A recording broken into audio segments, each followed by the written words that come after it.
Marami. Napakarami. And sayang kung nandito sila. Kung gusto niyo, pwede kong ulitin. Sayang eh.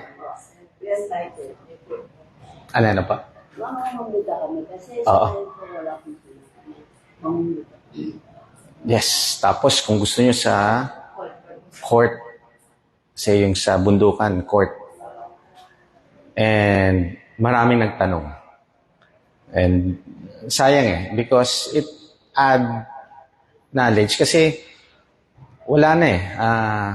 Nasa generation tayo na na-addict na tayo sa matatamis. Addicted na tayo sa... At saka ang pinaka-problem nito, easy, accessible. Text, call, pag-grab, pag-deliver dito. Diba? Then, when you enter the mall, you look at the right side, left side, ow, puro sugar. Sarap, di ba? Yun yung aayusin natin. Because, lalo na yung mga ibang mga product, may free taste pa. Free sample. Kumikita, siyempre, business, food. But, hindi natin naiisip na ano tayo. Hello. Ayun. Mas, ayun. Thank you so much. Actually, so na ano tayo? Na hahay kuko kahit munti ang halaman doon. Hello? Yes? So, eto, ang toko is for your lifestyle to change into a healthier one. Eh, paano ko may... Hello? Hey. Hello? Yes. Paano ko may share sa inyo paano mag-lifestyle change? Ang hirap, di ba? Iniisip nyo ba lang, hay, bakit babaguhin ko ang lifestyle ko? Yung iba, senior na. Okay? Usually, pag senior, retired, ano ginagawa? Correct. Bahay, kain ng kain. Kung nagtrabaho ko dati, senior na ako, kailangan relax na lang ako. Yun ang big mistake. No? Yun. Nawala. Hello. Wala. Hello. Yun ang big mistake natin. Kapag ka nag-lifestyle change, hindi kayo naaayon, parang, ayoko. Ang sarap kaya. Pero yung health, yung katawan ninyo, ang magsasuffer. Okay? So, papanood ko muna tong video. Na-invite ako ni Katon Ying dito. Ang sabi ko nila, hindi madali ang road to fitness. Paano at saan nga ba magsisimula? Panoorin po natin ang fitness journey ng isang dating ubis, si Dr. Brian Castillo. Narito po ang report.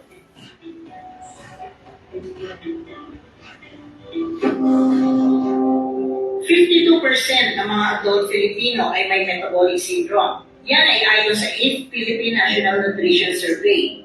Ang metabolic syndrome ay grupo ng medical conditions na risk factor sa coronary heart disease, diabetes, stroke at iba pang problema sa kalusugan. Tinatawag din itong insulin resistance syndrome. Si Dr. Aubrey Castillo, isang pediatrician, ang minadong-minsan ang napabilang sa datos ng may metabolic syndrome.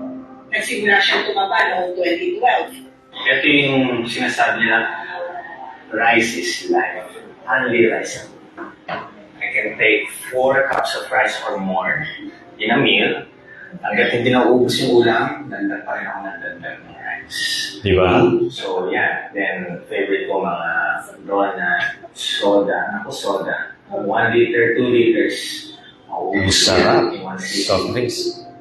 Hanggang sa umabot si Doc Brian sa obese 2. Kaya naging obese. Parang mas maganda yung isa. Mas maganda po Yung yun. maliit, no? May normal weight, overweight, obese 1, obese 2.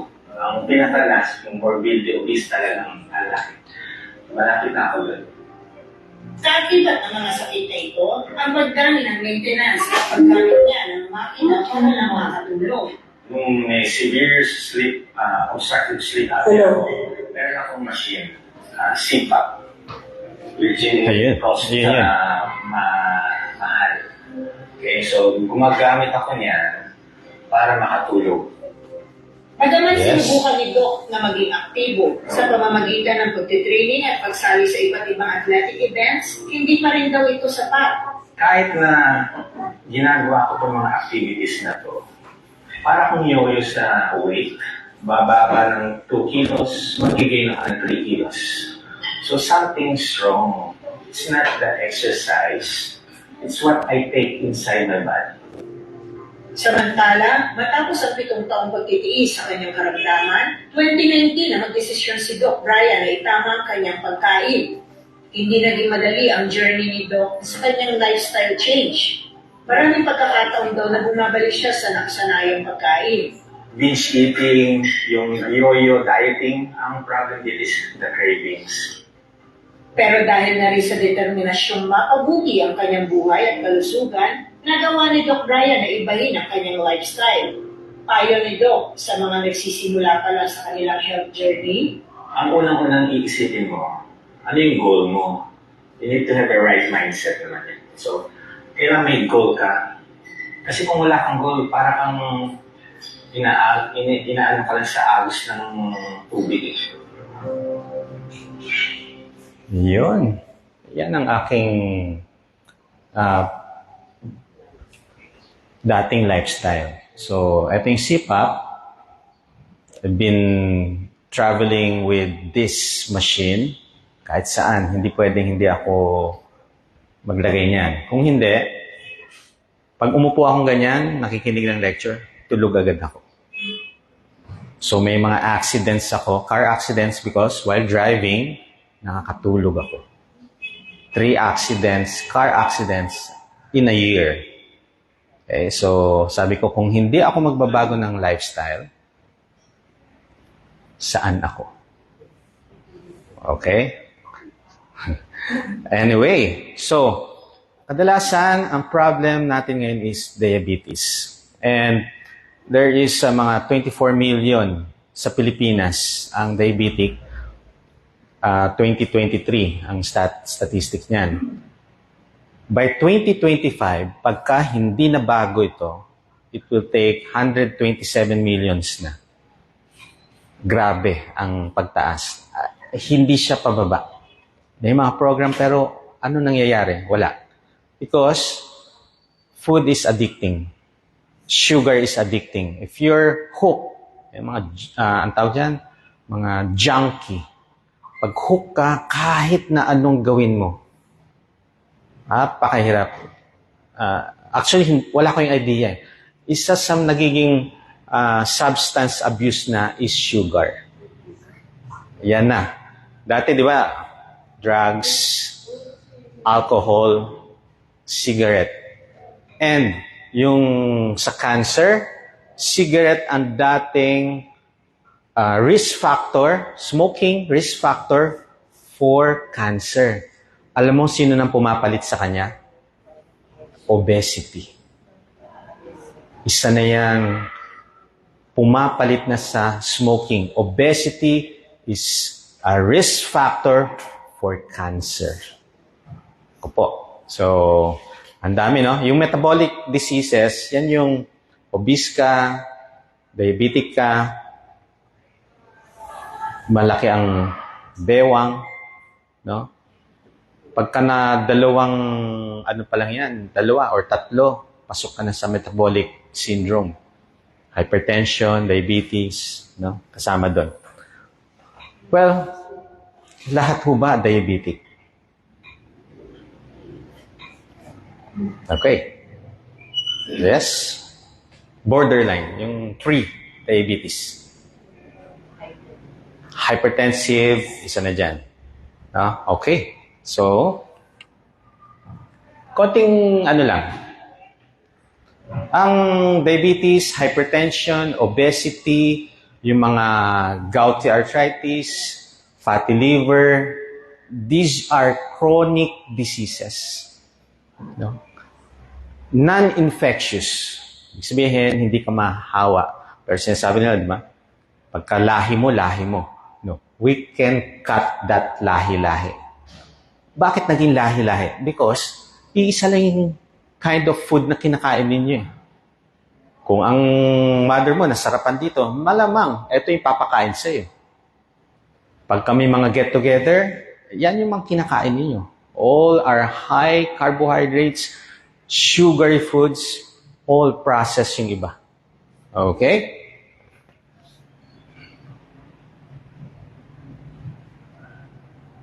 Ayan. There are 3, type 1, type 2, and ito pagka nagbubuntis, gestational diabetes. No?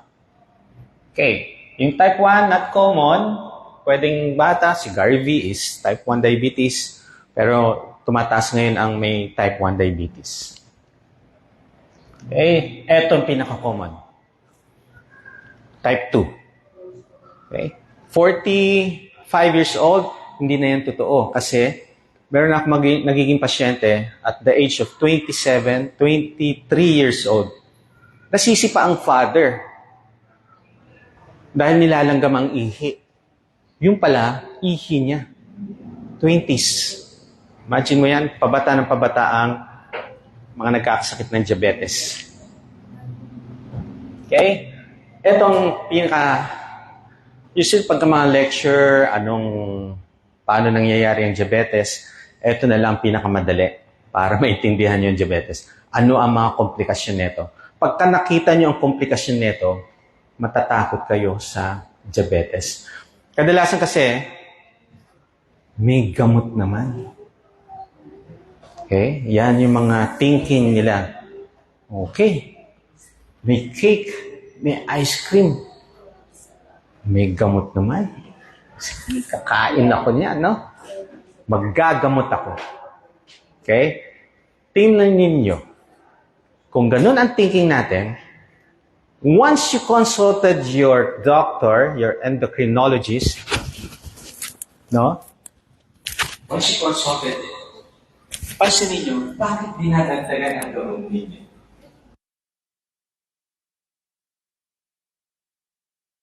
Uminom kayo ng gamot, yun, libre ang gamot, metformin.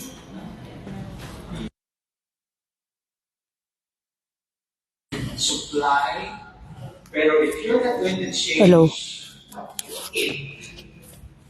yung gamot na yun, madodoble. Merong gamot na dalawang gamot sa isang tablet. Okay, isa na to. Sige, naging dalawa na. After 3 months, balik kayo. Naging 3 na. Then after another 3 months or 6 months, sabihin natin,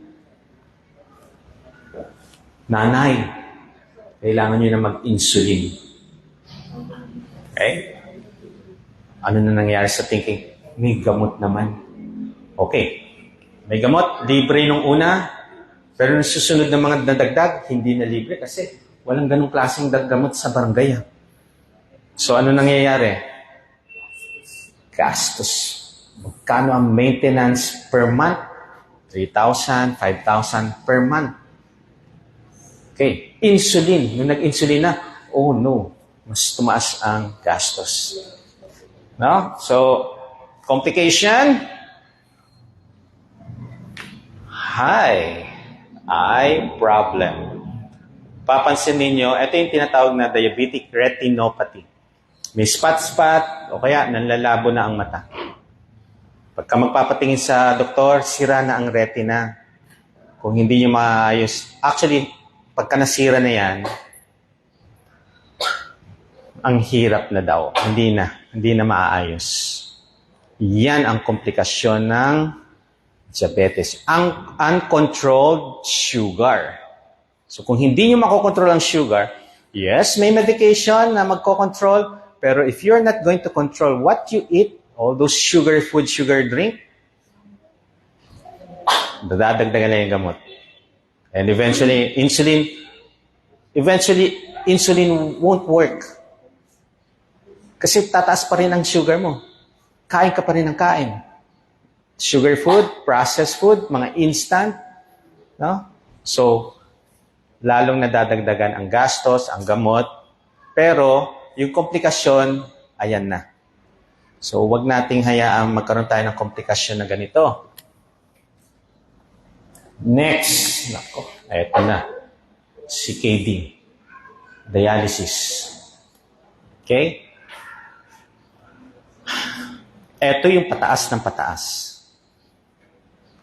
Ang problem ngayon, kahit na nagda-dialysis, ganun pa rin ang way of eating nila. High carb, sugar food, sugar drink, processed food. Bakit? Nililinis naman yung dugo ko. Okay? Kaya kahit na anong treatment, dialysis, kung hindi nyo pa rin babaguhin yung inyong kakainin, during may CKD kayo, baliwala. Mapapaagal lang. Meron po akong mga patient CKD5, nagpag-guide sa akin, change lifestyle. After 2 years, CKD3A. Okay, meron stages yan. 1, 2, 3A, 3B, 4, and 5. Okay? Yung 5, dialysis na. Yung 4, pwede, pero nagda-dialysis na rin yung iba. Okay? Mga creatinine nila, 300, 600, 700, or 1,000. Okay? So, napaka-importante mag-lifestyle change. Bakit? Yung mga may sakit, yung komplikasyon ng diabetes. Imagine, no? CKD5, naging 3A. Kaya very amazing, na-amaze ako sa lifestyle change na pagka hindi ko ma-share sa inyo, parang baliwala ako bilang physician. Ang tagal-tagal kong nagdoktor na every time darating sa aking pasyente, adult, pedia, sa adult kasi chronic diseases na, tagal ng mga sakit. Dagdag ako ng dagdag ng gamot. O sige, balik kayo after 3 months, repeat. Pagbalik, yung 3 gamot nagiging 5. Yung 5 gamot nagiging 10. Meron nga akong pasyente from 25 medication, 25, down to 2. Nung nag-guide ko siya para sa lifestyle change. Grabe, 25 meds, bakit? May high blood, may diabetes, may arthritis, may fatty liver. Sabi ko, wow, pinakyaw. Pinakyaw ang sakit. Ang isa na lang kulang, cancer. No? Yun na lang kulang. May GERD, may heartburn. Alam mo, the easiest na i-manage ang heartburn, GERD, huwag kayong kumain ng tinapay. Huwag kayong kumain ng sugar food, sugar drink. Ma-address yan. Yung 3-in-1, tanggalin ninyo. Start muna kayo sa water. Mag-ano muna kayo sa rice. Yung tinapay, out. So, anong klase mga tinapay? Pizza. Easy, di ba? O-order ka kay ano? Pizza. Okay? Kung may GERD kayo, nako. Tanggalin nyo ang mga sugar food, sugar drink, lahat ng mga high carbs na processed food. Kainin nyo yung real foods. Anong real foods? Kinukuha sa market. Mga kinakatay, gulay. Okay? Prutas. Yan. Eat real foods. Yan. Kung may mga GERD, pansinin nyo, ma-address yan para hindi na kayo uminom ng mga gamot. Okay? So, CKD, chronic kidney disease. Naku po, once na nag-dialysis kayo, ayan na, gastos. Check-up sa doktor, gastos, dadagdagan ng gamot. Napakamahal ng mga gamot nito. Merong gamot, Dok, pwede bang hindi ko na inumin to? Naku, hindi pwede. Ganito, baguhin mo ang lifestyle, mababawasan natin ang gamot.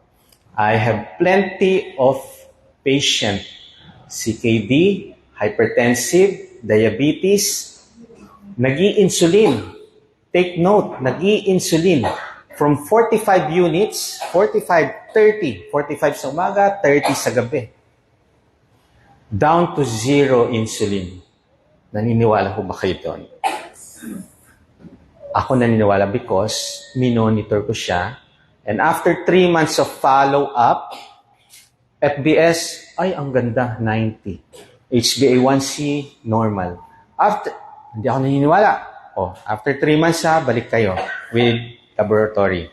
Continue lang yung lifestyle change. Another 3 months, ay, ang ganda. Wow. Ngayon lang ako na-amaze sa mga patient ko. Ngayon, magtatatlong taon na po akong nag-handle ng mga adult ng mga may chronic diseases. Pediatrician po ako. Yes. But nag-handle din po ako ng mga adult. Because ang una-una kong inaayos, lifestyle. Madalas sa mga senior, hilig nila 3-in-1. Kaya unang-unang tanong ko yan, Mother, hypertensive, diabetes. Hindi 3-in-1 ka ba? Yes. Tanggalin nyo muna yan. You can taste coffee, black, no creamer, no sugar. Dapat ganun naman talagang kape. Alam nyo bang component ng 3-in-1? Konti lang ang kape. Puro creamer, sugar yan. Asukal. Mas madami ang asukal, mas madami ang creamer. Kukunti na yung kape. Nagkape ka pa. Okay? So, 3-in-1, number 1 na nagpapataas ng sugar and blood pressure, alta pressure. Okay? So, hopefully, ito yung second na complication ng diabetes. So, yung thinking na may gamot naman, huwag yun ang isipin yun. You need to control your sugar intake or restrict. If you are diabetic, talagang kung gusto nyo mawala ang diabetes ninyo, tanggalin nyo. Ano ba diabetes? Mataas ang sugar. So, pag mataas ang sugar, ano nagkakos ng pagtaas ng sugar? So, sugar food, sugar drink. Mga processed food, yung mga nakakahon, naka-plastic, may mga sugar din yan.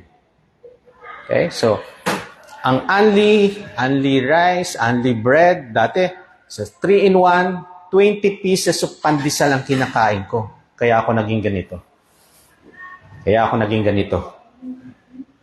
20 pieces. Dati pandesal malaki. Ngayon, maliit na. Okay. Well, if you want to change your lifestyle, from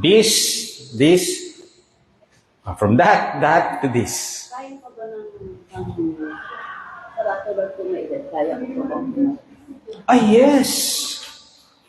I have a 74 years old male. 74.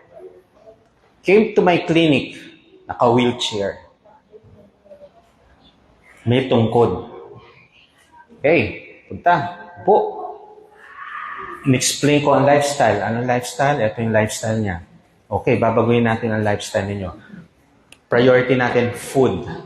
Ayusin natin ang mga pagkain ninyo. Nagpag-guide sa akin. Nagpa-monitor for 2 months. Daily monitoring yan. Well, through messenger, hindi yan face-to-face. So, nakikita ko na yung kinakain. Nakikita ko na yung mga ginagawa niya. Okay? After a month, tungkod. Nakakalakad na. After a month yan, After ng first consultation namin, nagpakita, face-to-face. Tapos ng consultation, tatayo na hindi makatayo. Kailangang igaganon sa kilikili, yung isa, dito sa kilikili, para maiangat. Hirap na hirap siya. Okay? So, lifestyle change. After 2 months, nag-video yung anak. Very amazing. May tungkod. Naglalakad, buhat-buhat ang tungkod. Yung tungkod, pang ano lang pang alalay na. Hindi na siya yung sa tungkod na bigat niya. No. Napansin ko, parang nakaangat yung tungkod, naglalakad Tapos pag hihinto, ibababa niya. 74 years old. Ang laki-laki ng tiyan. After 2 months. After 2 months, walking. Okay, meron akong 83 years old babae. 83. Meron akong ginaid na anak niya sa Hong Kong. Ginaid ko. Binago ko rin ang lifestyle niya. Yung mga medication niyang 5, naging wala. After 3 months, wala. Wala ng hypertension. Dati hypertensive. Mataas ang sugar, nag-normalize na. Okay. Nag-message sa akin from Hong Kong, Doc, i-enroll ko si mother ko. Oh, bakit? Kasi nakahiga na lang palagi. Parang nanghihina. Higa, upo, higa, upo. Okay. O sige. Pagka ganito, talagang binabantay ko. 83 years old. Imagine that, 83 years old. Binago ko yung mga kinakain. Lahat ng sugary food, mga bibingka, tinanggal ko. Ang mga matatanda, mahilig sa matatamis. Tinanggal natin. Ang kinakain, real foods. Isda, manok, gulay, prutas. Diba? Okay. After a month, nasa bahay na. Nagluluto. Hindi na nasa bed. Hindi na nakaupo. Bed, upo. Hindi na. Gumagawa na, naglilinis. 1 month lang yun. After 2 months, wala na sa bahay. Andun sa kapitbahay. Nagmamarites na. Di ba sa probinsya, ganyan? Uso yung mga kapitbahay. Na-amaze ako. 83 years old, babae. From being weak, nakahilata lang sa bed, from after a month, nag-aayos na ng bahay. After 2 months, sa labas na. Ito yung kinagulat ko, natakot pa nga ako. Nagbuhat ng weights. Nagbuhat ng weights. Bakit ako natakot? Yung binubuhat ko na 10 pounds dati, kulat ako, ginagano nyo. Naku, teka. 5 lang. Naka-record pala. Aba, continue lang siya. Akala ko, video, 10. Pinayuhan ko yung anak. Okay. When you do the resistance training, there's no age. Yes. Pero, you start from light. Itong tinuturo ko, ito. Sa mga senior. Ito muna. Sedentary lifestyle. Ito lang bubuhatin ninyo. Marami po akong mga senior, 60, 70 years old, 80 years old, nagbubuhat. Starting from mineral water, after nung magaan na, pinapalitan na yung tubig, pinalitan na ng buhangin. Okay? Kung sanay na kayo dyan, sabi ko, now you can invest more. Dumbbells na, Kasi hindi ko pinapasimulan na mag-invest agad. Sabi ko, start nyo muna, tingnan niyo kasi yung iba, hindi rin kino-continue. Sayang, bibili kayo, gastos. Hindi nyo rin naman mako-continue.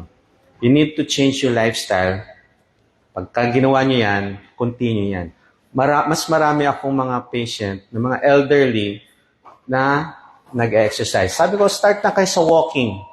Ang ganda-ganda ng walking natin dyan sa arena. can go there.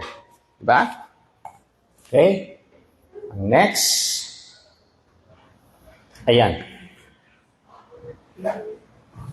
Complication of diabetes. Nagga-gangrene. Pagka nangingitim na yung mga ano nyo, pag dinala nyo sa doktor, ay kailangan putulin. Itong putol yan. Puputulin. Ayan, pinutol na. Mamili ka na lang. Yung iba, sabi ng doktor, mamili po kayo. Below the knee or above the knee. Meron akong kabatch. Actually, mas younger sa akin ng mga 3 years. Pumanaw na po. Why? Diabetic. Ito yung isang complication niya. Naputulan na siya ng paa. Kaya nagulat ako bakit naka-wheelchair. So, bakit naka-wheelchair to? Yung pala, putol na yung paa. Yung legs niya. Then after 2 years or 3 years yata, pumanaw na rin. I think, dahil palagi na siguro nakahiga, nakaupo, hindi pa rin niya binago ang kanyang way of eating.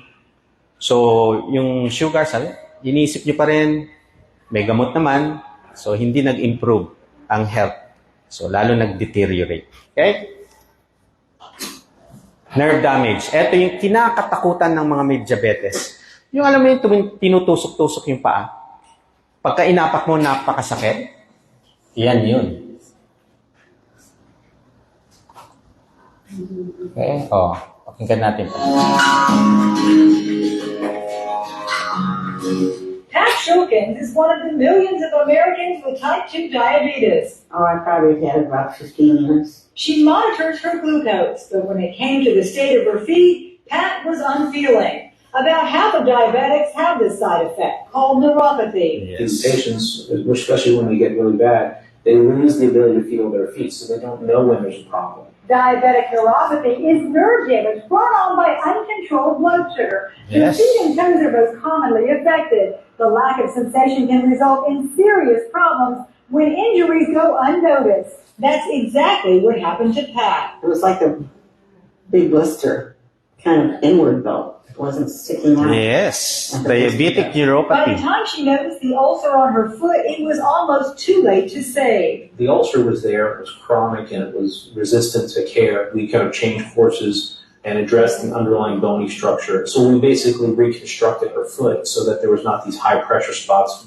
where the ulcer, where the bone would break through the skin. Experts stress the importance of knowing the symptoms, which may include tingling, burning, pain, or numbness in the feet. Yeah. Getting annual foot exams and wearing approved diabetic shoes is needed. And even a simple thing like an ingrown nail, it can get infected, it could get down to the bone, and you can risk losing the toe. You or I would notice a sore developing or even a little cut on your foot. Yes. People with diabetes, they have less feeling. They may not notice it until 2-3 weeks later. By that point, it could have erupted into a full-blown infection. Although she managed to sidestep an amputation, Pat will never take her feet for granted. And I know, I never thought it would happen. For Lee Memorial Health System, I'm Amy Osher.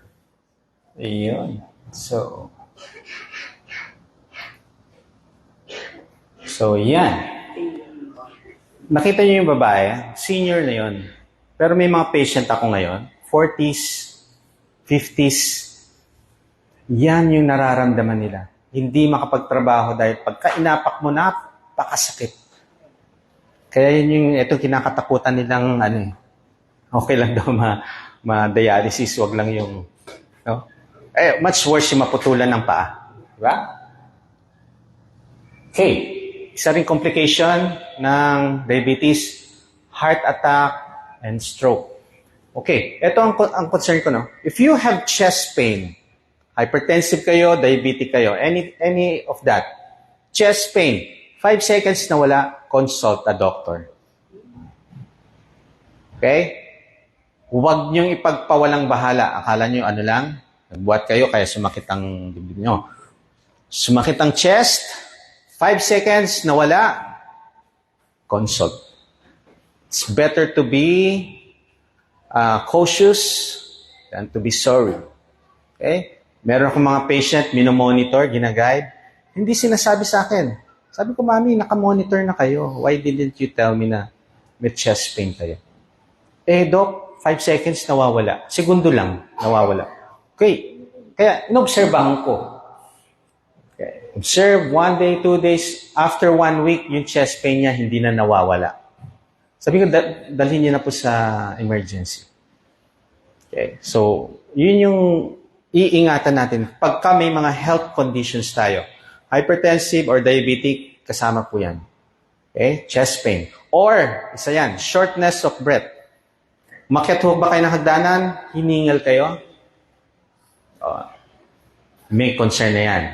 Pagka yung same thing ganyan, o kaya isang mga 5 baitang hingal, magpa-check up po kayo. Either lumalaki ang puso or may iba pang problem. Naglakad lang kayo ng ilang steps, shortness of breath, hiningal, check up kayo. Okay? Well, yung mga COPD, mag-turn lang ng knob yan, hinihingal. Kaya yung sa mga chronic smoker, yan yung COPD. Kaya pagka in-x-ray, ang air na lang sa lungs, ganyan na lang. Makikita ko na agad yung lungs. Yung lungs dapat pag ganun eh. Pag namuti yung lang. Pagka namuti po, pwedeng tubig or nag-collapse ang lungs. Pwede. Or tubig.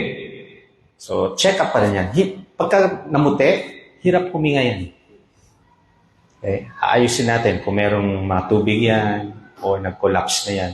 Pagka kasi nag-collapse, kailangan ng tubo para... Pwede bumalik ko yun. Kunyari, natanggal na. Kung tubig, yes, magiging normal. Tatanggalin lang yung tubig. Bakit tinanggal ang tubig? Pero puro gamot lang. Ibig sabihin, kukunti lang yung tubig.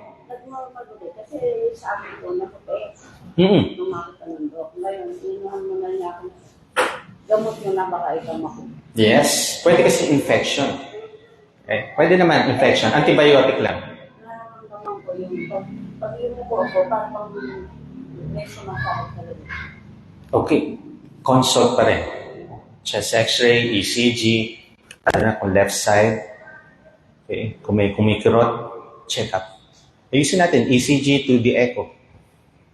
Mas mahalaga yan. Consult agad. Listen to your body. Ito yung inaano ko sa mga pasyente ko. When you change your lifestyle, listen to your body. If you feel dizzy, headache, uminom ng tubig. Or electrolytes. Pwedeng dehydrated. Kung nawala after 30 minutes, dehydrated kayo. Hindi kayo umiinom na. Alam mo, Pinoy, hindi mainom ng tubig. Tingnan nyo, hindi pa bawas. No? Kasi ihin na ihin. Pag inandang Okay. Ang inom, hindi yung tungga. Sip lang. Eh, usually yung mga tumutong, sigurado ako, 1 baso, 2 baso, isang inuman. Mas mapapansin nyo, ihi naman ng ihi. Okay? Can cause also dehydration. Kung mahilig kayo sa kape, sino nakaka-5 tasang kape sa isang araw? Meron na, may mga pasyente ako, 5 or 8 cups the whole day. Ihi siya ng ihi. Okay? Diuretics ang coffee. Kahit tsaa. Okay? Pagka may question, bat in lang. Yan, gum disease. Simple. Dentista, sa panahon ngayon, pinapalitan na yung ngipin eh. So, gum disease. Pero, bago kayo operahan ng dentista ninyo, ipapaklearance po muna kayo kung napakataas ng sugar ninyo o napakataas ng presyon ninyo. Okay. If you are diagnosed with diabetes, you need to monitor regularly ang sugar nyo. So, kung meron kayong pang-check, pang-ano rin yan eh, panakot. Pag-check nyo, 300. Oh, anong gagawin ninyo? May gamot naman. No. Ang gagawin ninyo, aayusin nyo na yung kakainin ninyo. Iiwas talaga kayo ng mga nagpapatas ng sugar. Ano ba yung mga pagkain nagpapatas ng sugar? Ha? Yan yung mga pagkain hindi matamis pero nagpapataas ng asukal. So, pinaka-simplest na nagpapataas ng sugar sa katawan natin is sugar. Hello, Doc, ano ka ba? Siyempre, sugar. Mga matatamis. Pero may mga pagkain na hindi matamis, nagpapataas ng sugar. Ano po mga yan? Sobra sa kanin. Sino ba nakaka 2 rice a meal? Di ba? Oh, 2? Oh. Ako, dati, 3. Pag masarap pa rin yung ulam, alam mo yung, may sumobrang ulam, dadagdag ka ulit ng kanin. Tapos wala ng ulam, magdadagdag ka ng ulam. Pagka may ulam na natira, dadagdag ka ng rice. Alam bang, ganun na nangyayari. So, nagiging only rice. Pag sobra kayo sa carbohydrates, yan, nagpapataas ng sugar. Pizza, bread, pasta, ay, ang sarap. Yan yung mga hindi matatamis na nagpapataas ng asukal. Okay, eto lang thinking ninyo, ha? Thinking ninyo is, if you are hungry, doon kayo kumain. If you are not hungry, ang problem, di ka gutom. Yung kasama mo kumakain. Kung sasabayan na kita. Okay? Oh. Hindi ka gutom, may nakita kang food, kakain ka. Hindi ka gutom, mayroong tinapay doon, dadaan ka. Ay. Kayo ba yon? Medyo kayo yon. Ganun din ako noon. Huwag kayong magbababad sa kitchen. Promise. Ano mangyayari? Kung ano yung makita ang pagkain doon, hindi kayo gutom, kakainin nyo. Pagka masarap, uubusin ko na. Hindi gutom, ha? Okay? So, bakit tumataas ang obesity? Bakit tumataas ang diabetes? Bakit tumataas yung mga may CKD? No?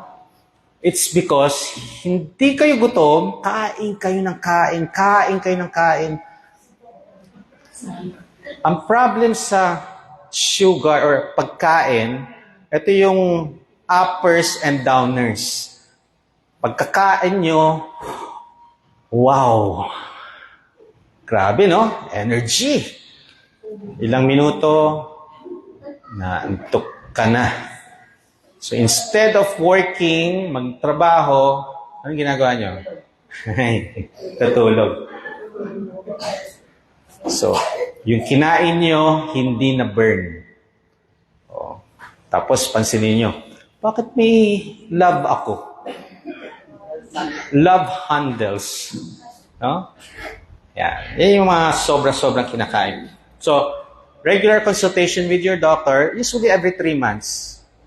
Para maano niya maayos. Kadalasan, lahat ng mga complicated cases, gusto ko i-monitor. Kasi, after 3 months, ang haba niya, no? 90 days.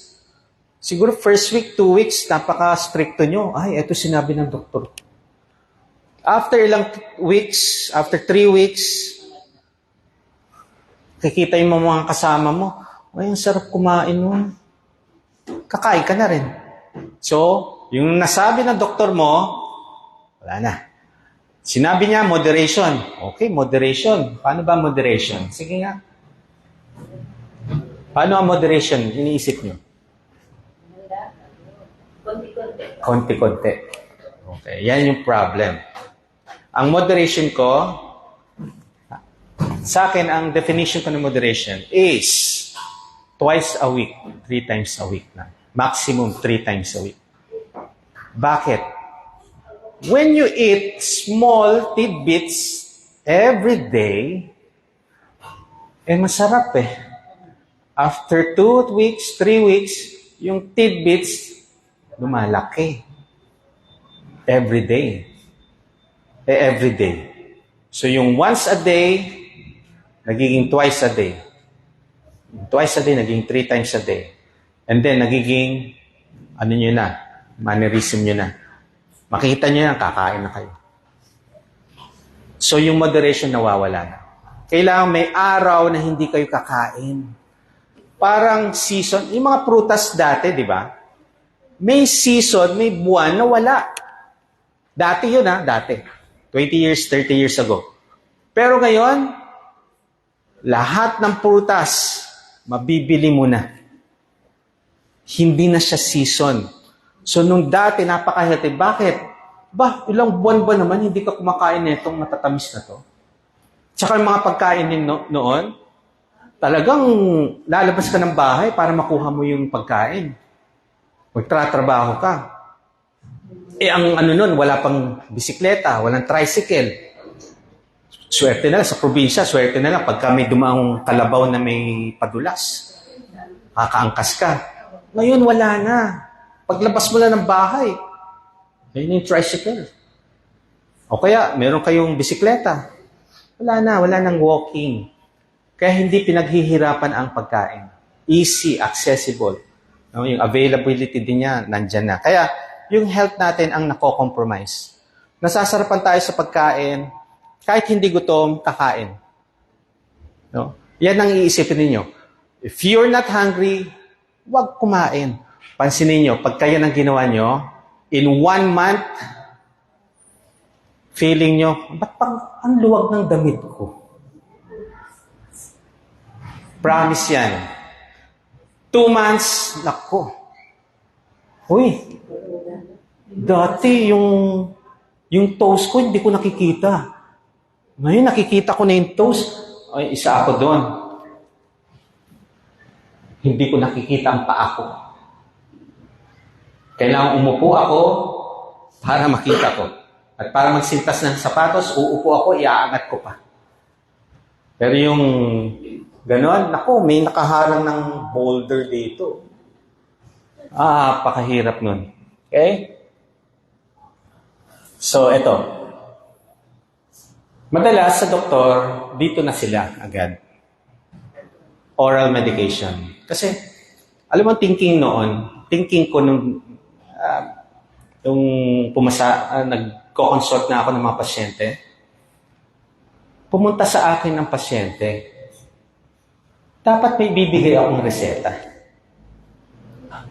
Kasi, iisipin ng pasyente, parang walang binigay sa akin reseta. Bayad ako dun. Okay. Actually, nung nag-start ako mag-clinic sa Lulumboy, every Friday libre. Abutan niyo ba yan?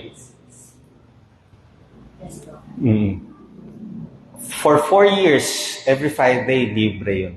Ang consultation ko libre. 4 years. Ang napansin ko, yun yung pasyente ko. Sabi mo, ba't hindi gumagaling to? Every week nandun. Feeling ko gusto lang yata akong kakwentuhan. May mga ganun, may mga senior gusto lang kakwentuhan. Kaya every week nandyan siya. Okay? So, usually ito oral medication. Pagka lifestyle modification, ang sasabihin na lang is, mag-exercise ka, yung mga kakainin mo in moderation. Napaka-vague. Exercise, ano yung exercise? Okay, if you are in sedentary, you need just to walk lang. You don't have to enroll sa gym. Gastos. No? Andiyan lang yung, maglakad lang kayo. Kung gusto yung maging healthy, yung mula Duhat hanggang Palengke, sa Lulumboy, lakarin nyo. Yan, ikot sa arena. Pag kami nakikita kayong tumatakbo dito sa Duhat, papunta dun sa arko ng Duhat, na naka-sleeves, naka-shades, pogi, ako yun. Pag pangit, hindi ako yun. Okay? Tumatakbo po ako dito sa Duhat. Ito isang training ground ko. Why? Paahon Hili. Ayaw ko sa patag. Kasi iba. Nung nagsisimula akong tumakbo dito, mula bundukan, papunta dito, dun sa overpass, dati tumitigil ako dyan. Bakit? Ahon yun, di ba? Yung nagkahati sa NLEX. Pagdating doon sa bridge, tuktok, tigil ako. Inom. Ngayon, dinidiretso ko na yan. Hanggang doon sa arko, doon sa Duhat. Tapos, pabalik na ulit. Okay, so usually mga 8, 9 a.m. tumatakbo po ako dyan. Pag may lecture akong ganito, hindi ako makakatakbo. Okay, priority ko ang mga community.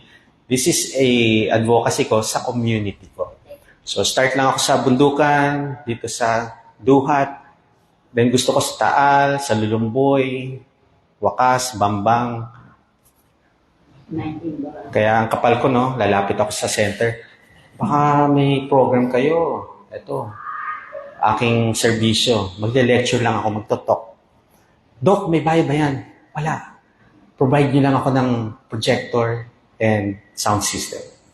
Sa Bundukan, walang projector. So ako nag-provide. O sige, ako magpro-provide projector. Kasi gusto kong masimula ng lifestyle modification in every barangay. Ito na yun. Okay? So, paano ang lifestyle modification? Ito na. New start. Tandaan niyo na, new start. So, ang health natin, 80% is coming from your nutrition. Yung susunod na exercise, 20%. Okay? Wow! Nutrition lang papayat ako? Correct. Sabi ko nga sa inyo huwag kayong kumain pagka hindi kayo gutom In 1 month, mafe-feel nyo yung 2XL extra large nyo, ba't parang ang luwag? Okay? Kumain lang kayo pag gutom. So kahit na mag-exercise kayo, tingnan nyo, 10 minutes, fast food. Fast food. Ang indinadagdag ninyo is 1,177 calories. Okay? Oh my God! 40 minutes ako mag-exercise. Ilan ang calories? I-minus nyo.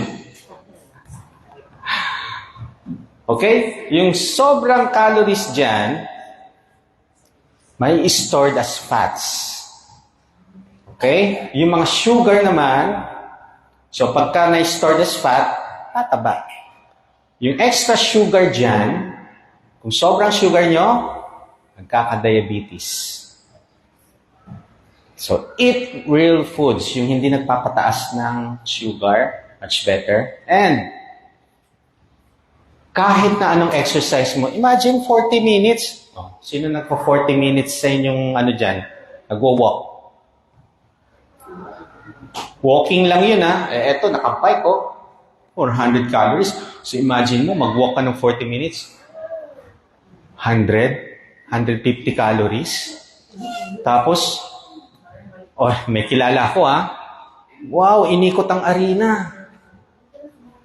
After umikot na arena, paktok na kayo.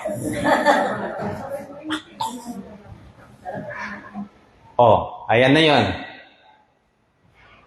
So, nag-walk ka, eto, nakabike 40 minutes. Kung nag-walk ka, so yung mga 150. Sige, bigyan na natin 200 calories. Gutom na after. Kumain. Hoy! At ilan yon? I-minus mo ngayon yung winok nyo. Okay. Isang technique, when you do exercise, when you do walking, tubig. Okay? Pag-uwi nyo, tubig. Kung hindi kayo gutom, huwag na kayo kumain. Pagka uminom kayo ng tubig, hindi kayo gutom, huwag kayong kumain. Ang problem kasi, ang thinking natin, when we do workout, exercise, kailangan kumain after. Huwag. Basta hindi kayo gutom, huwag kayong kakain. Yun lang yun. Mapapansin nyo, in 1 month, lumuluwag ang damit. Nako. In 2 months, yes. Gawin yung 1 taon yan. Ang sarap mag-shopping ng damit. Ay, ang sexy ko dito. Bagay, kasya na ako dito. No? Yan ang thinking. Kailangan may goal kayo. Okay? Goal pa rin. Kung gusto nyo maging healthy, eat whenever you're hungry. Okay? Ang next, so you need to stop eating this. Drinking carbonated drinks, refined sugars, artificial foods, processed foods. Start eating real foods. Ano yun? Nakukuha sa palengke, wet market. Kaya mamalengke po kayo. Andiyan yung mga gulay, manok, itlog. Okay? Yan ang sundin ninyo. Exercise. Okay. Sa adult, 150 minutes per week. So roughly 21 minutes per day. Sabihin na natin 20 to 30 minutes per day. Walking lang. Kung sedentary kayo, start from walking. Daily walking. After a month, you need to level up. Upgrade nyo na yung walking ninyo. So walk, then brisk walk. Ang brisk walk, medyo mabilis. Sa walk, mabagal sa jogging. Pagka sinabing moderate intensity, yung walking, hindi kayo nakakakanta pero nakakapagsalita. So, pagka nakakakanta pa kayo ng walking, okay lang yon kasi sedentary. Start lang muna. Huwag niyong pahirapan muna. Kailangan i-enjoy niyo ang exercise. Enjoy niyo ang activity, physical activity. Sa mga bata, ang daming obese na mga bata ngayon, you need 60 minutes of moderate intensity per day. Sa mga bata yan. Please, paglaruin niyo sa labas. Meron akong pasyente, hindi lumalabas ang bata. Alam mo bakit? Anong rason ng magulang? Takot. Takot na madapa. Ha? Yung magulang mo ba nung bata ka? Ganyan din? Hindi. Makit ka ba nung puno ng bata ka? Opo. Iyon. So, sa generation ngayon, takot na takot silang mawala yung anak. Diyos ko ako nga tumatalon pa ako sa pusali Baril-barilan, tapos lulundag ka parang lito lapid, no? Dati nun, no? Sa lupa, nagtatumbling ka. Ngayon, wala na. Very protective. Ang problem, alam nyo, pwedeng magkaroon ng antibodies sa sakit ang bata pagka nadudumihan yan. Natural antibody yan. Mas lumalakas ang katawan. Okay? Kaya pansinin nyo, puro sakitin ng mga bata ngayon. Okay? Yan. Exercise. Okay. Ito yung CT scan. Ito yung buto. Ito yung sa legs, ha? Ito yung muscle. 40 years old. Ito yung triathlete. Ang triathlete, nagsiswim, nagbabike, nagraran. So, very active. Yan ang muscle niya. 74 years old. Taba. Ito yung muscle. 74 years old, triathlete. Active. Walang difference, no? 40 years old, 74 years old. Okay, eto sa mga elderly, senior. You need to do lifting exercise. Bakit? Pansinin nyo yung balance ninyo. Okay? Gusto nyo umokay ang balance nyo? Mag-lifting kayo. Mag-squat. Tinuturo ako. Mamaya, may mga tinuturo ako mga simple squat sa mga elderly. Nakahawak.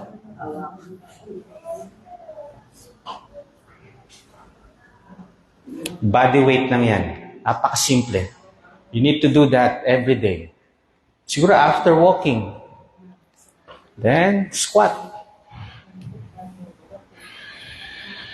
Naku po, pag ginawa niyo yan every day, yung mga senior, balance. Ang isa pa is, habang tumatanda, lumilit ang mga muscles. No? Gusto nyo hindi kayo lumakas ang mga buto ninyo? Payakapin nyo ng muscle ang buto. So, paano? Lifting exercises. Pagka lumaki ang muscle ninyo, nagkaroon ng muscle na dagdagan, yumayakap yan sa buto. So, naproprotectionan siya. Okay? So, walang fracture. Okay? Ayan.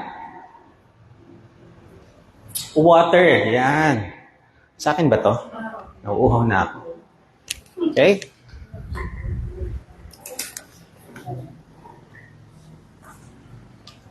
Okay. Ito yung pinaka-simplest na pwede nyo i-measure yung, ano yung tamang tubig para sa inyo. Sa mga adult lang to. Nakuha ko to sa isang nephrologist. The easiest. Halimbawa, 100 pounds. In pounds ang timbang. I-divide nyo sa 2. Then, i-google nyo, 100 pounds divided by 2 is 50 ounce. So, ounces na. 50 ounce, 2 liters. I-google nyo yan. 50 ounces, 2 liters. Lalabas, 1.5. Almost 1.5 liters. So, yan yung amount in a day na tubig iinumin ninyo. Okay? Kadalasan 8 to 12 glasses. No? Yan yung pinaka-simplest. In pounds, divided by 2, i-convert nyo yung ounces to liters. Yung result ng pounds divided by 2, ounces siya to liters. 1.5. Yan. Pinaka-simple yan. Para hindi na kayong, naku, Dok, hindi ko kaya yung 8 glasses. Bubusog na ako. Okay? May mga ganon. May 12. Isa rin ang bakit ko pinapakompute? Dahil too much water can cause dehydration. Why? Kailangan 12 baso ang inumin ko. In a day, nangyayari ihi kayo ng ihi. Ihi ng ihi. Nadidehydrate kayo niyan. Okay? Kaya dapat tama lang. Pag sobra namang asin, nakaka-dehydrate din. Okay? So, kailangan balance. Okay? Paaraw, sunshine. Ang pinaka-effective daw, 10 a.m. to 3 p.m. Mga Pinoy, kahit brown, gusto pumuti, ayaw magpaaraw. Okay? 30 minutes. Kung gusto nyo maging baby, o di, hanggang alas 8 na araw, pang-baby lang yun. 1 hour lang sa mga baby, mga sanggol, 1 hour. 30 minutes hubot-hubad. 30 minutes nakaharap, 30 minutes nakadapa. Hanggang alas 8 lang. Kasi very sensitive ang skin. So, pero kung naka-isang oras na, actually 1 hour yan, no? Kung naka-isang oras na, 7:30 na, napapaso na kayo, itigil nyo na sa mga bata. Pero sa mga adult, 30 minutes lang, 10 to 3 p.m. Any time of that day, yan, 30 minutes lang. Why? Makakatulog kayo ng mahimbing. Bakit? Sunshine, tryptophan, yung serotonin natin, magproproduce ng melatonin. Melatonin, sarap matulog. Yung iba nagsusupplement ng melatonin para lang makatulog. Pero tayo, sunshine, makukuha nyo ang melatonin. Temperance. Okay. Temperance. Pagpipigil. Pag-aanuyo. Ito yung sinasabi ko. Pag hindi gutom, huwag kumain. Pagpipigil, pigilan yung kumain. Sa vices kasi ginagawa itong temperance. Yung mga smoking, alcohol. O eto, pagpipigil sa smoke, pagpipigil sa alcohol, pagpipigil sa pagkain, pagpipigil sa mga matatamis. Mga addiction. So, in moderation, yan yung sinasabi kong in moderation, 2 or 3 times a week lang. Huwag yung konti lang, pero everyday. Hindi mag-work yan. Mapapansin nyo, dumadami siya. Eventually, with gusto na ang kain nyo yan. Okay? Air. Arena is the best. And, ito, duhat, mapuno. Fresh air. Inhale, exhale. Pinaka-importante yan kaysa sa pagkain. Or what? Okay. Yan. Ito po. Ito na. Sigurado ako, almost 80% dito or 90% etong problema. Napaka-importante ang rest. Ngayon, napapansin ko, 12 midnight, 1 a.m. natutulog. Korean novela. Hi. Anya sa'yo. Okay. Netflix. Okay. O kaya, hindi talaga kayo makatulog. Insomnia. Okay. So, it will help. Magpa-araw, mag-ehersisyo. 1 hour before bedtime, maligo na maligamgam para ma-relax yung muscle. Okay? Madalas, natutulog kayo tanghali. Pag tanghali kayo natutulog, up to 20 minutes lang, magpagising or mag-alarm kayo. Hindi po 2 hours, 4 hours ang nap. 20 minutes lang. Kaya hindi kayo nakakatulog sa gabi because natulog kayo ng tanghali. So kung inaantok kayo, 20 minutes nap, power nap ang tawag doon. Then you alarm, magising, or kaya magpagising kayo. Kahit sa bata, ganun din. Pansinin niyo mga bata ngayon, bakit 12 midnight, 1 a.m. natutulog? Dahil nagnanap sila, tuwang-tuwa magulang, hindi na ginigising kasi walang istorbo. O hanggang 4 p.m., 5 p.m. gising. Ang hirap kayo mag-alaga ng mga malilipot, di ba? So yung isang technique, ayan yung matulog. So yung up to 5 p.m., napaka-relax nyo. Hindi kayo na-stress sa mga alaga. Pero pagdating ng gabi, kasama ninyo gising. Hindi inaantok. So 20 minutes lang ang sleep ng mga bata, tanghali. Gisingin nyo na, maglaro-laro. Para by 8 p.m., natutulog na rin sila. Sa adult, 9 hanggang max 10 p.m. Pero kung makakatulog kayo ng within 9 p.m., early to bed, early to rise, make your body healthy and wise. Okay? So rest, pinaka-importante. And number last, new start, trust in God. Trust in the Lord with all your heart and lean not on your own understanding. In all your ways, submit to Him and He will make your paths straight.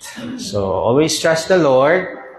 May mga health conditions tayo. Pag-pray natin na maging mawala or mabawasan.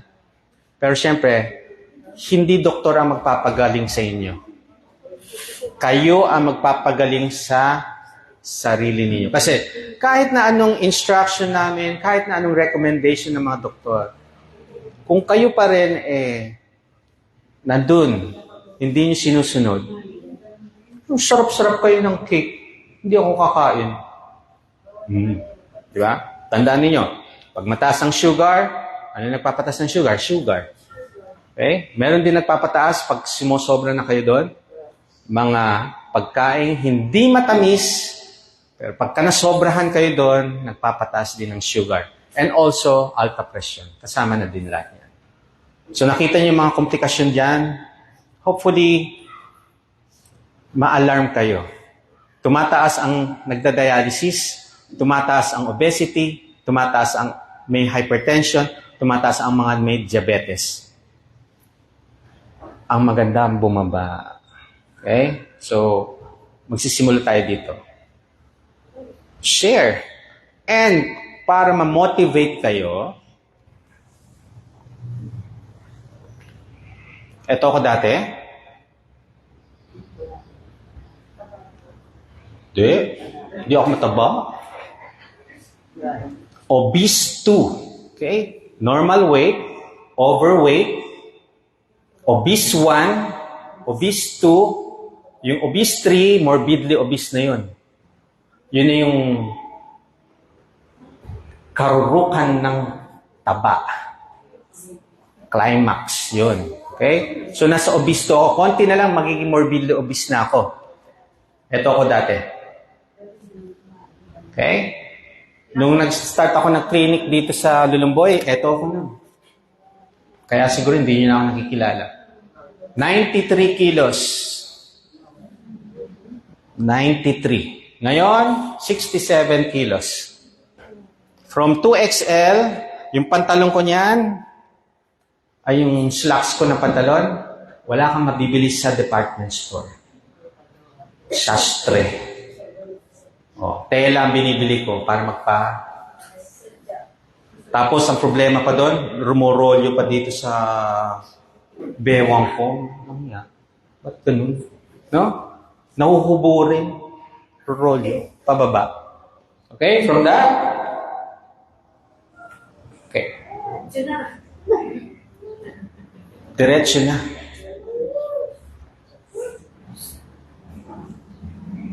Pwede kayong ganyan. Yung mga love handles nyo, yung tiyan nyo, sabi ko sa inyo, in 1 month, eat whenever you're hungry, feel nyo yung damit nyo parang lumuluwag. After 2 months, medyo nawawala yung tiyan. Paano na kung 1 taon? Baka nakikita ko na kayo, tumatakbo na rin kayo dyan sa duhat. Meron akong isang patient, cancer patient, breast cancer patient. Amazed na amazed ang oncologist niya. Why? Ikaw lang ang pasyente ko na napakaganda ng bone density. Kasi pagka kinikimo, mga cancer kinikimo, nasisira ang bone density. So, mas maano sila sa fracture. Anong ginagawa mo? Sabi ng oncologist. Nag-i-squat ako, may dumbbells pa. Okay? Nagbubuhat. Kaya gumanda ang kanyang buto. Okay? You can follow me. Dr. Brian Aubrey Castillo. Sa page ko, may mga lecture ako doon. Diabetes, hypertension, CKD, cancer, gallstones, uric acid, mga arthritis.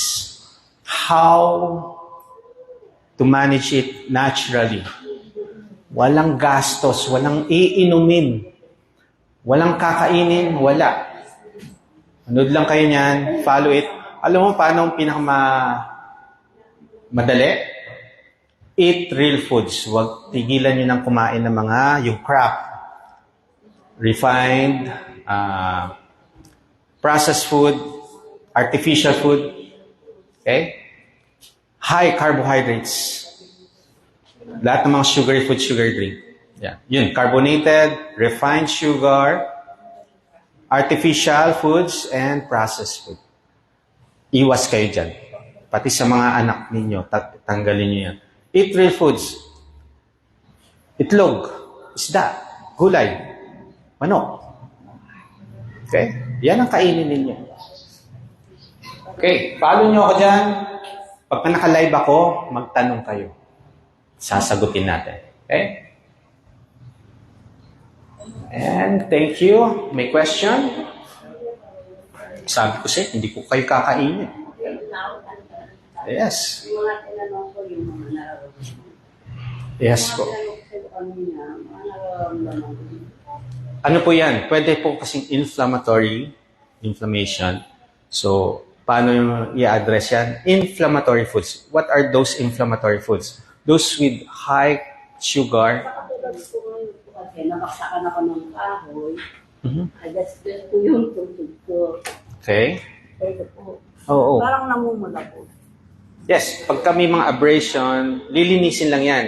Tapos tatakpan nyo kasi yung pantalon, gumagasgas. So, naiirita lalo. Ointment lang, linis, mupirocin, Bactroban. Yung mga nagtatataw namumula kasi. Oo. Kasi na-abrase yan na gasgas. So, yung pantalon nyo, gumagasgas dyan, lalong naiirita, lalong mamamaga. So, lagyan na, linisin, soap and water, betadine, then ointment. Kasi mataas ang sugar ko ngayon, 200. Mga ilang buwan ako na sa bumaba.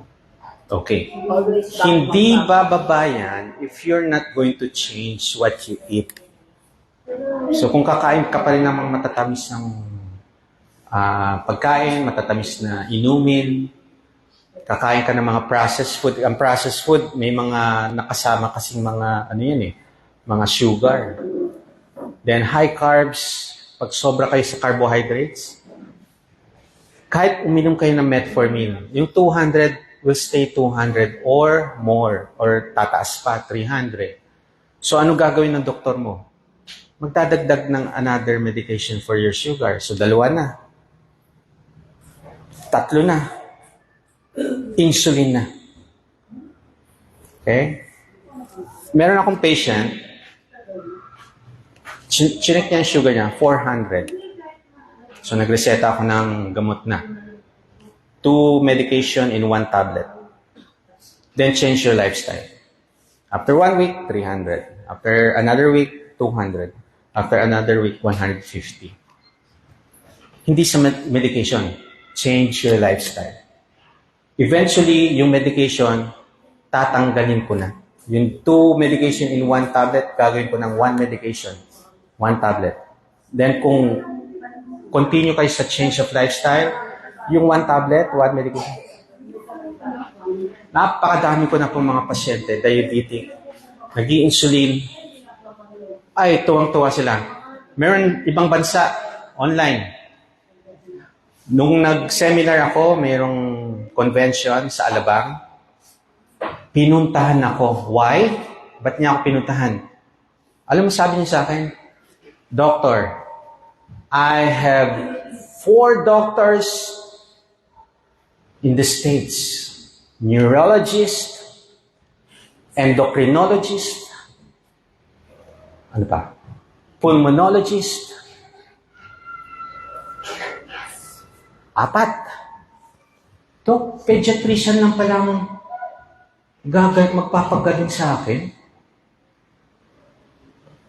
Why? Sabi ko, I just change your lifestyle. Etong gawin mo, etong kainin mo. Sinunod niya. Nung sinunod niya, after 2 months, 3 months, 4 months, yung mga doktor niya, binabawasan na yung gamot niya. Nagtataka sila.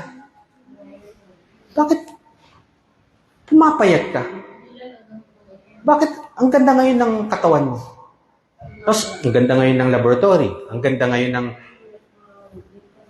ng mga BP, ng monitoring. So sila, amaze ako, no? Imagine mo yan. In 3 years ko nagmamanage ng mga adult, elderly, senior. Ngayon lang ako nakaranas na nababawasan ang gamot. Kaya, bakit ako nagiging vocal sa aking advocacy? Bakit gusto kong pumunta sa mga barangay, i-share? Because it worked. Noong unang taon, medyo hesitant pa ako eh. Kasi, hindi ko alam kung talagang tama ba itong gagawin ko. Pero 3 years na. Ang dami ko mga patient and still, nagpapakonsulta sa akin. Nire-refer sa akin. Oh, ito yung kumari ko. Gusto ko. Well, ito lang ang sasabihin ko sa kanya. Ito yung tanong. Ready na ba siya natanggalin ang sugary food, sugar drink? Ready na tanggalin ang processed food? Ready na hindi kumain sa fast food? No? High carbs? High carbohydrates? Ready na siya na tanggalin mga to? Sa kanya ako kausapin. Nire-ready ko na siya. Kung ready siyang ganon, kasi kung hindi, sabihin, oh, Doc, may re-refer po ako. Kaso, hindi niya mapakawalan ang kanin na marami. Hindi niya mapakawalan ng soft drinks. Hindi niya mapakawalan yung pizzang favorite niya. Ice cream. Huwag niyo nang ipakonsulta. Because kahit na anong advice ko, sayang. Kung ang pasyente ayaw mapa-advisean, gumaling, baliwala. Kaya yung consultation nyo, kung di rin kayo susunod sa doktor, Wala rin. Sayang ang binabayad. Ako, sabi ko, sayang ang babayad nyo, sayang yung ibibigay yung pera. If lahat ng instructions ko, hindi nyo susundin. Okay, meron pa ito, nakakalungkot, no? Pagka-diabetic, hypertensive, Dok, ano nang kakainin ko? Kahit anong kainin mo. Kung siguro 20 or 30 years ago, wala tong mga processed food, okay ang sige, kahit anong kainin mo. Kasi hahanapin mo yung pagkain mo noon. Pagpapaguran mo yung pagkain mo noon. Ngayon, hindi. All are processed, all are sugary. Kaya lahat, pagka nagtanong sa akin, Dok, anong kakainin ko? Okay, you eat real foods. Anong real foods? Yung lulutuin nyo. So, focus on home-cooked meal. Tanong ko, sino marunong magluto dito? Ako. Praise God. Ang galing. Yan ang dapat ituro nyo sa mga anak niyo, lalaki o babae. Kasi sa panahon ngayon, yung mga dalaga ngayon, walang idea sa pagluluto. Alam mo idea? Delivery. Oh. Okay.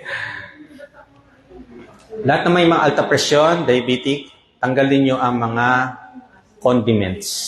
Ano yung mga condiments na binabanggit ko? Magic syrup. Mga mix. Use salt and pepper. Pampalasa. Ibalik natin yung dati. Yan ang dating timpla noon. Salt and pepper. Kung gusto nyo matanggal, kung gusto nyo lang matanggal, ang alta presyon, ang diabetes, yan ang gawin nyo. Kasi kung ayaw nyo matanggal yan, hindi makokontrol ang inyong alta presyon at saka diabetes. Because why? Mas masarap, mas malasa, mas madami kang kakainin, marami kang kanin na kakainin. Tsaka, may mga mixture na yan, additives, preservatives. Bakit tumataas ang cancer? It's because of that. Wala namang cancer dati Diba? Alam mo ba ang pumapatay sa tao noon? Infectious diseases. Pneumonia, TB. Kasi hindi nadadala sa doktor. Pero ngayon, nadadala na sa doktor. Ang problem, hindi na yan ang mataas ang namamatay ngayon. Heart attack, stroke. Yan yung batang-bata pa, di ba? Nakakalungkot. Anak nyo, mas nauuna pa kaysa sa magulang, no? Yun ang nakakalungkot. Anyway, if you want to change your lifestyle, follow nyo lang ako sa page ko. Okay? Lahat ng lecture doon, andun po, may mga lecture doon. Manood lang kayo. Or, if you want, pagka naka-live ako, you can ask question. I am a low-carb advocate, no? And hindi lang naman yung diet ang tinitingnan ko. Merong iba hindi kaya. So, you can do Mediterranean. Mediterranean, all grains, fruits. May vegetarian, puro gulay, walang karne. May carnivore. So, I can accommodate that. Kasi aayusin ko lang yung mga... Alam mo, simple, processed food tanggalin nyo. Sugary food tanggalin nyo. Kasi lahat ng diet, yan yung tinatanggal. Correct. Ayusin nyo lang ang kinakain. Nutrition, 80%. Exercise, 20%. Akala ko nun exercise, papayat ako magiging healthy. No. Yan ang mali ko. Mga ibang doktor, yan ang alam. Mag-exercise ka, magiging healthy ka. Ang kinakain ko nun, Quaker Oats. May asukal, may gatas, nilalagyan ko pa ng mga prutas. Ayun. Lumala ako, lalo kong tumaba. Kasi ang alam ko, healthy yun. Pero bakit ako tumataba lalo? So, hindi. Okay? Eat whenever you're hungry. Siyempre, kailangan din ng exercise. Fasting. Mag-fasting kayo. Kung hindi kayo gutom, mag-fasting. Isang napaka-effective ang mag-fasting. Start lang kayo sa 12 hours, 14 hours. Kung kaya niya 16, 18. Minsan ako, nakaka 1 meal a day lang. Akala nila magastos. Imagine mo, isang beses ka lang kakain. Magastos ba yun? Okay? So, questions? Bakit ba yung itlog, di bawal? Hindi bawal ang itlog. Pinaka-nutritious food yan. Ha? As long as i-lessen nyo po yung mga high carbs. Okay? Okay. Explain ko bakit ko pinapalesen ang high carbs. Okay. When you eat food, anong sinusunog ng katawan natin? Ang unang-unang sinusunog niya is sugar or carbohydrates. Carbohydrates is sugar yan. Pag in-intake natin mga carbohydrates, tinapay, kanin, pasta, okay? Pag kinain natin, yan yung unang i-burn ng katawan. Ngayon, kung may kasama siyang mga karne, taba, yung taba, i-store niya. Kasi ang unang niyang susunugin ng katawan mo, sugar, carbohydrates. Ngayon, i-lessen mo yung carbohydrates, walang energy, walang susunugin ng katawan. So, maghahanap ng energy. Kasi nung una, puro carbohydrates, yan yung energy. Ngayon, ulam, tapos konti lang yung carbohydrates. Ang katawan maghahanap ng energy. Saan kukuha? Sa taba. Kaya mapapansin nyo, yung mga nag-lessen ng carbohydrates, sinusunog yung taba. Magugulat kayo. Very amazing ang katawan natin. Okay? Pero kung panay-panay, only rice tayo, siyempre, ang susunugin niya, yung carbohydrates, yung sugar. Yung taba, hindi niya papansinin yan. Mag-i-store. So, tataba kayo ng tataba, lalaki kayo na. Itlog, may protein, may fats, may mga minerals din yan, vitamins. Very nutritious po ang itlog. Tsaka kung mag-alaga kayo ng manok, libre ang itlog. Di ba? Bawasan yung kanin. Bawasan. Tinapay, tanggalin nyo na. Gusto yung magmerienda, cucumber. Snack. Yun, very good. Yun.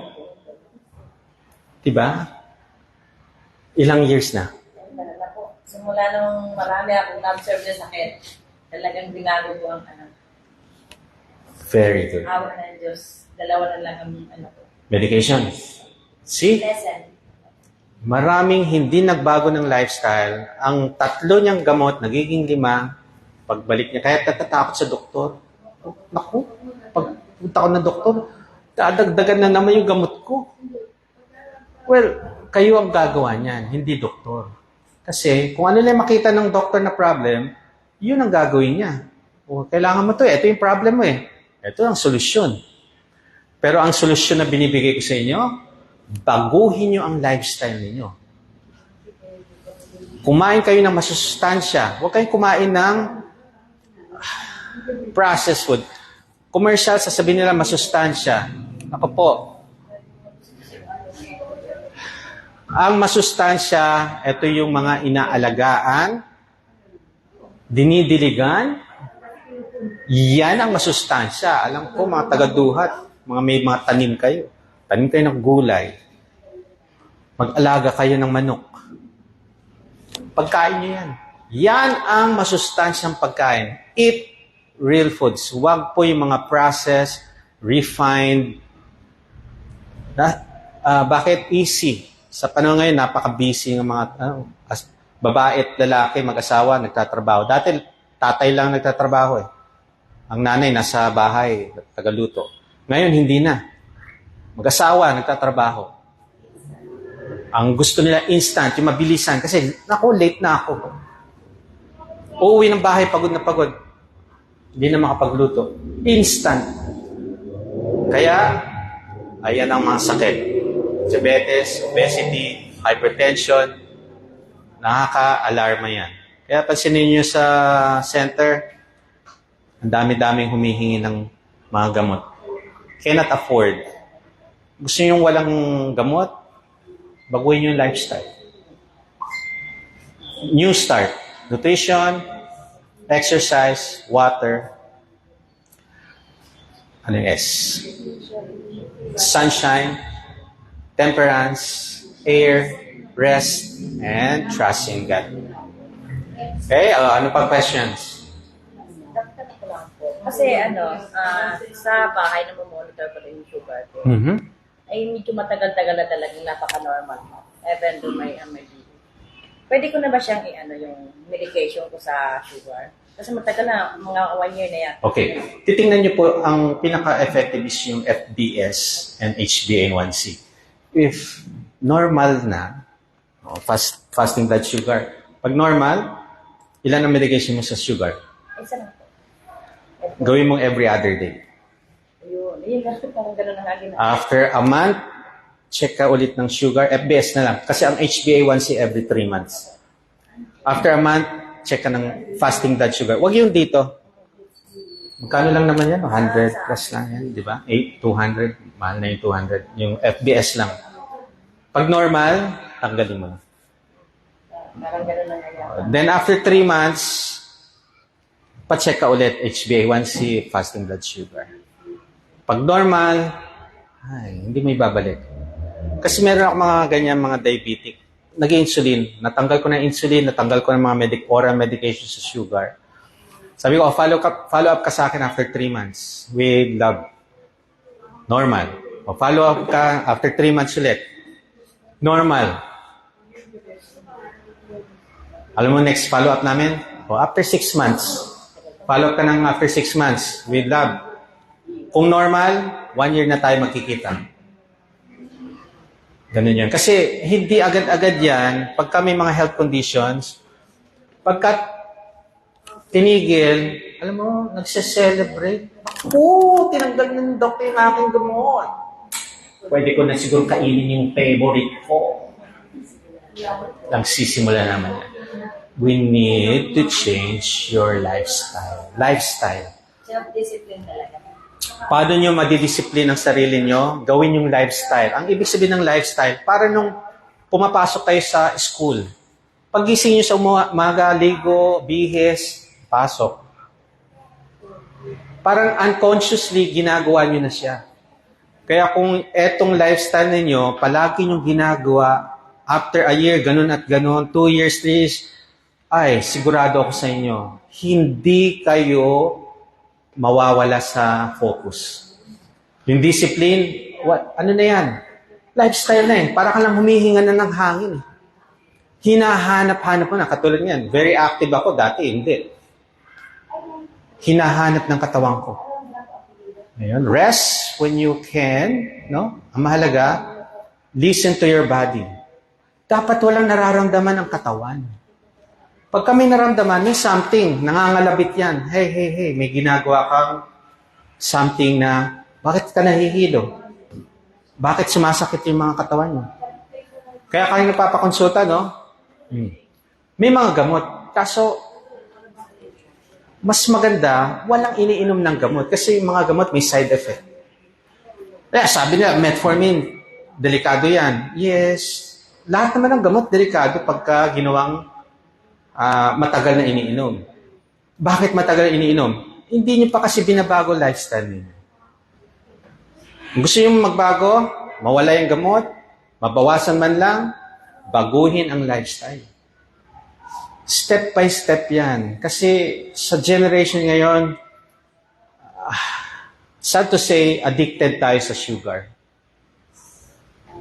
Meron pang isang very na donut, no?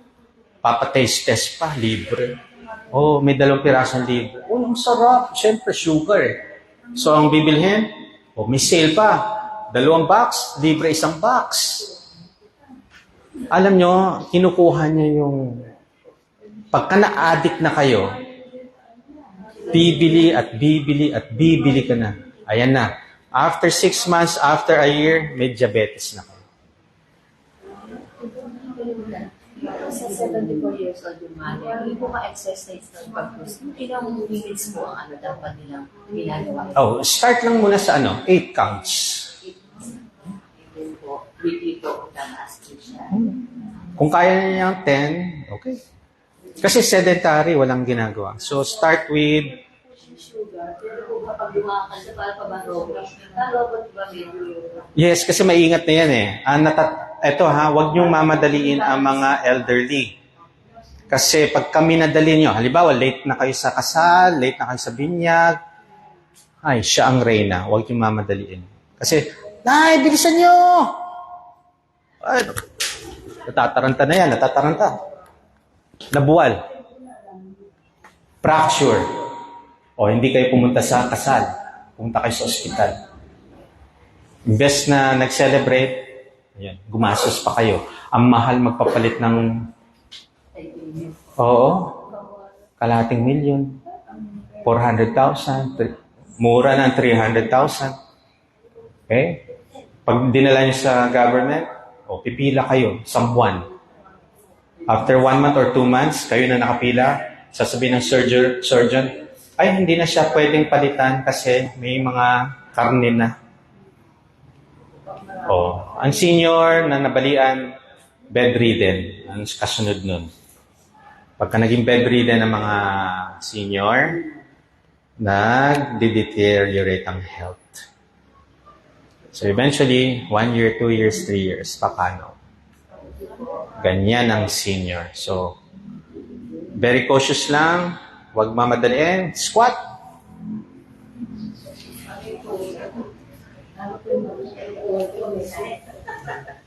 Tuhod, may tahe. Start muna sa walking. Start sa walking. Actually, mag-lose lang ng weight. Yan, lakad lang muna. Tapos, unti-unti yan. Pagka gumaan ng katawan, mas nakakapag-bend na ng konti. Konti lang. Huwag naman yung sobrang bend na gano'n. Konti, bend. Kung ano yung kaya ng tuhod. Ganun lang yun. Hindi nyo mamadalin. Hindi katulad sa gym. Bibigyan ka, napakahirap. Nag-gym kaya ako nun. 2 months lang, hindi na ako nagtagal. Paano? Pinapahirapan na. Hindi ko na-enjoy ang mag-gym. Kailangan i-enjoy nyo ang lalo na sa mga senior. You need to move, you need to lift. Yung nagpapayat, tapos nagsasag, kailangan nyo magbuhat. Hindi yan magtutuon kung hindi kayo magbubuhat. Okay, papayat kayo, no? Si Aling gano'n, no? Parang may sakit. Okay lang yun. Kailangan nyo na mag-lift para magtog. Sige. Any question? Okay. Kung wala na pong question, hopefully, you can invite me again with more presence. Yes, kasi mas maganda is aware sila. Okay? Aware na huwag niyong iasa sa gamot ang pagiging healthy ng katawan. Okay? Pwede na maging healthy ang katawan without this medication. You just need to change what you eat, move more, hindi palagi nakaupo. Sa mga nasa office, 2 hours lang ang maximum na nakaupo. Kailangan nyo tumayo, maglakad, stretch. Ayan. Kadalasan ang mga project niyo is Zumba. Tama? Mag-iingat sa Zumba, sa mga sedentary, yung mabibilis. Usually may injury yan.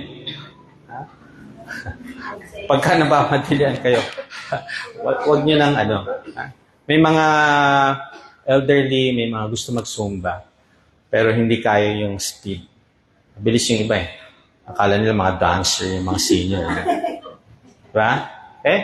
Okay, so thank you so much for attending, and hopefully we have knowledge or learnings na pwede nyong i-share din. And if you want to invite me again, ako nag-invite na sa sarili ko dito. Punta ako na. Pwede ba ako dito mag-speak?